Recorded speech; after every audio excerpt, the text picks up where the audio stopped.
the millions of Switches made, you kind of feel sorry for the one that ends up on my desk. Nintendo says this Switch 2 has 10 times the graphic performance of the previous model. And, like I sure hope it does, since the last one got released nearly a decade ago.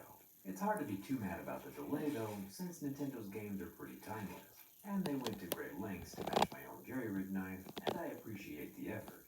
Inside the box we have our HDMI cable, some Joy-Con leashes, a Joy-Con grip, a 60-watt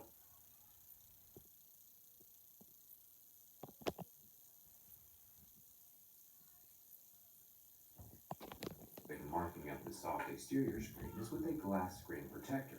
And if I could be so bold, I'd recommend a prism screen protector for my.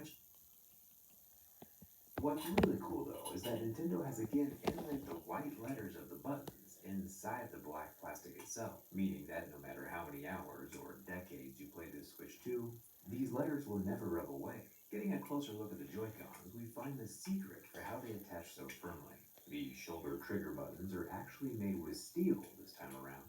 Big rectangular blocks of metal that are able to magnetically secure to the Switch 2 body. In the center is where that port that charges the Joy-Con sits, along with the optical sensor that lets the Joy-Cons become a mouse. And of course, the famous tri-point Nintendo screws that still hold everything together. It'll be fun to take these things apart during the teardown, assuming it doesn't just all break open before the end of this video.